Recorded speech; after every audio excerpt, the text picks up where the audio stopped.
Hi sir, ನಿಮ್ಮ ಹೆಸರು? ಸನಲ್ ಕುಮಾರ್ ಅಂತ. BCom LLB ಫಸ್ಟ್ ಇಯರ್, ಯಾವ college? Soundarya college of law. Indian education system ಬಗ್ಗೆ ಒಂದೆರಡು ಮಾತು ಹೇಳಿ. ಅಂದ್ರೆ ಇನ್ನೂ ಇಂಪ್ರೂವ್ ಆಗಬೇಕು. ಇವರು ಹಳೆ ಪ್ರಾಕ್ಟೀಸ್ ನಾನೇ ಮಾಡ್ಕೊಂಡ್ ಬರ್ತವ್ರೆ. ಬ್ರಿಟಿಷ್ ಅವ್ರು ಹೆಂಗ್ ಮಾಡ್ಸಿದ್ರು ಅದನ್ನೇ ಕಂಟಿನ್ಯೂ ಮಾಡ್ಕೊಂಡ್ ಬರ್ತವ್ರೆ. ಇವ್ರದ್ದು ಓನ್ ಆಗಿ ಒಂದು ಇದೇ ಇಲ್ಲ. ಅಂದ್ರೆ ಅವ್ರನ್ನ ಇಮಿಟೇಟ್ ಮಾಡ್ಕೊಂಡೆ ಈಗ ಮಾಡ್ತಾ ಇರೋದು. ಮೋಸ್ಟ್ ಆಫ್ ದಿ ಗೌರ್ಮೆಂಟ್ ಅವ್ರು ಇದ್ರಲ್ಲೇ ಇರೋದು. ಅವ್ರು ಹೇಳಿರೋದೇ ಪ್ರಾಕ್ಟೀಸ್ ಆಗ್ತೈತೆ. ಆಮೇಲೆ ಗೌರ್ಮೆಂಟ್ ಅವರು ಸ್ವಲ್ಪ ಇದು ತಗೊಬೇಕು ಎಜುಕೇಶನ್ಸ್ ಬಗ್ಗೆ ಎಲ್ಲ. ಆಮೇಲೆ ಜಾಸ್ತಿ ಪ್ರೆಷರ್ ಆಗ್ಬಾರ್ದು ಮಕ್ಕಳಿಗೆ, ಯಾಕಂದ್ರೆ ಸುಸೈಡಲ್ ರೇಟು ಜಾಸ್ತಿ ಆಗ್ತೈತೆ. ಅದರಿಂದ ಮಕ್ಕಳನ್ನ ಅವರು ಇದರಲ್ಲಿ ಬಿಡಬೇಕು. ಅವರು ಓದೋ ಟೈಮಲ್ಲಿ ಓದ್ತಾರೆ. ಪೇರೆಂಟ್ಸ್ ಆದರೆ ಜಾಸ್ತಿ ಪ್ರೆಷರ್ ಆಗಬಾರ್ದು. ನಿಮ್ಮ ಪ್ರಕಾರ ಸೊಸೈಟಲ್ ಪ್ರೆಷರ್ ಜಾಸ್ತಿ ಇದೆಯಾ ಅಥವಾ ಪೇರೆಂಟ್ಸ್ ಪ್ರೆಷರ್ ಜಾಸ್ತಿ ಇದೆಯಾ? ಸೊಸೈಟಿಯಲ್ಲಿ ಅಂದರೆ ಅವರು ಸ್ಟೇಟಸ್ ಬಗ್ಗೆ ನೋಡ್ತಾರೆ. ಈಗ ಒಬ್ಬ 10th ಫೇಲ್ ಆದ ಅಂದರೆ ಅವ್ರನ್ನ ಬೇರೆ ಥರ ನೋಡ್ತಾರೆ. ಅವ್ನು ಏನು ಮಾಡೋಕ್ಕಾಗಲ್ಲ ಜೀವನದಲ್ಲಿ, ಅವ್ನು ವೇಸ್ಟು, 10th ಫೇಲ್ ಆದ, ಅವ್ನಿಗಿನ್ನು ಯಾರು ಹುಡುಗಿ ಕೊಡ್ತಾರೆ, ಅದು ಇದಂತೆಲ್ಲ ಹೇಳ್ತಾರೆ ಸರ್. ಆದರೆ ಪೇರೆಂಟ್ಸ್ ಹೆಂಗಂದ್ರೆ ಈ ಸೊಸೈಟಿ ಅವ್ರು ಹೇಳೋದನ್ನ ಕೇಳಿ ಮಕ್ಕಳನ್ನ ಪ್ರೆಷರ್ ಕೊಟ್ಟು ಅವ್ರನ್ನ ಈ ಡಿಪ್ರೆಷನಲ್ಲಿ ತಗೊಂಡೋಯ್ತಾರೆ. ಅವ್ರಿಗೀಗ ನಮ್ಮ ಸ್ವಂತ ಪೇರೆಂಟ್ಸ್ ಹಿಂಗೆ ಹೇಳ್ತವ್ರೆ ಅಂತ ಅವ್ರಿಗೊಂದು ಇದು ಫೀಲ್ ಬಂದು ಅದರಿಂದ ಅವರು ರಾಂಗ್ ಮೂವ್ಸ್ ಎಲ್ಲ ತಗೊಂತಾರೆ. ಸೊಲ್ಯೂಷನ್ ಏನು ಕೊಡ್ತೀರಾ?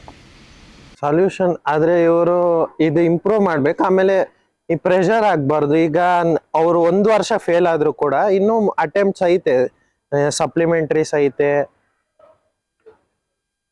ಅದೆಲ್ಲ ಐತೆ. ಆದರೆ ಇವರು ಒಂದ್ಸತಿ ಫಸ್ಟಲ್ಲಿ ಫೇಲ್ ಆದರೆ ಫೇಲು ಅಂತ ಅದೇ ಇದು ಮಾಡಿಕೊಂಡು ಒಂದು ಸಪ್ಲಿ ಬರೆದು ಪಾಸ್ ಆಗಿದ್ದಾನೆ. ಅವನ ಈಗ ಒಬ್ಬೊಬ್ರಿಗೆ ಒಂದೊಂದರಲ್ಲಿ ಟ್ಯಾಲೆಂಟ್ಸ್ ಇರುತ್ತೆ. ಅವಾಗ ಅವ್ರ ಫೀಲಿಂಗ್ಸ್ನ ಮತ್ತೆ ಅವ್ರನ್ನ ಸಪೋರ್ಟ್ ಮಾಡ್ಕೊಂಡು ಇದು ಮಾಡಬೇಕು. ಕಮರ್ಷಿಯಲೈಸೇಷನ್ ಆಫ್ ಎಜುಕೇಷನ್ ಬಗ್ಗೆ 2 ಮಾತು. ಮೋಸ್ಟ್ಲಿ ಇಂಡಿಯಾನೇ ಲಂಚ ಇದ್ರ ಮೇಲೆಲ್ಲ ನಡೀತೈತೆ. ಅವಾಗ ಈ ಎಜುಕೇಶನ್ ಸಿಸ್ಟಮ್ ಇವರು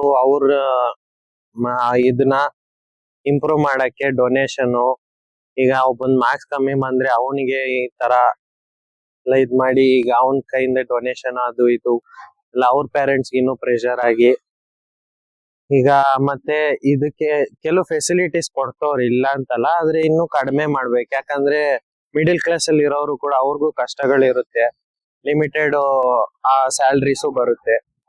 ಅವಾಗ ಇವರು ನೋಡ್ಕೊಂಡು ಇದ್ ಮಾಡ್ಕೊಬೇಕು. Middle class upper middle class ಬಗ್ಗೆ ಮಾತಾಡಿದ್ರಿ. ಅದೇ ರೂರಲ್ ಏರಿಯಾಸ್ಗೆ ಹೋದರೆ 10 ಫುಟ್ ಊಟಕ್ಕೂ ಕಷ್ಟಪಡ್ತಿದ್ದಾರೆ. ಅಂಥ ಜಾಗದಲ್ಲಿ ಎಜುಕೇಷನ್ ಹೇಗೆ ಪ್ರೊವೈಡ್ ಮಾಡಬೇಕು ಅಂತ ಹೇಳಿ ನಿಮ್ಮ ಸೊಲ್ಯೂಷನ್. ಅಂಥವ್ರು ಓದ್ಬೇಕಂದ್ರೆ ಗೌರ್ಮೆಂಟ್ ಅವರು ಕೆಲವು ಫೆಸಿಲಿಟೀಸ್ ಫ್ರೀ ಆಗಿ ಗೌರ್ಮೆಂಟ್ ಸ್ಕೂಲ್ಸ್ ತರ ಅದನ್ನ ಇನ್ನು ಇಂಪ್ರೂವ್ ಮಾಡ್ತಾ ಬರ್ಬೇಕು. ಯಾಕಂದ್ರೆ ಗೌರ್ಮೆಂಟ್ ಸ್ಕೂಲ್ ಅಂತ ಐತೆ, ಆದ್ರೆ ಅವ್ರ ಫೆಸಿಲಿಟೀಸ್ ಏನು ಇಲ್ಲ. ಈಗ ಟೀಚರ್ಸ್ ಮೂರು ವರ್ಷಕ್ಕೂ ಚೇಂಜ್ ಆಯ್ತಾ ಇರ್ತಾರೆ. ಅವಾಗ ಟೀಚರ್ಸ್ ಏನ್ 3 ವರ್ಷ ಅಲ್ವಾ ಅಂತ ಆರಾಮಾಗಿ ಅವ್ರ ಪಾಡಿಗೆ ಇದ್ಕೊಂಡು ಹೋಯ್ತಾರೆ. ಈಗ ಅವ್ರಿಗೂ ಈ ತಿಂಗಳು 1.5 ಲಕ್ಷ ಸಂಬಳ ಬರುತ್ತೆ. ಇನ್ನೇನು ಅವ್ರಿಗೆ ಓದ್ಸಿದ್ರೆ ಏನಾಯ್ತು, ಓದ್ಸಿಲ್ಲ ಅಂದ್ರೆ ಏನಾಯ್ತು ಅಂತ ಅವ್ರು ಇರ್ತಾರೆ. ಆದ್ರೆ ಹಾಳಾಗೋದು ಈ ಮಕ್ಳು ಬದುಕು ಅಷ್ಟೇ. Okay sir, thank you.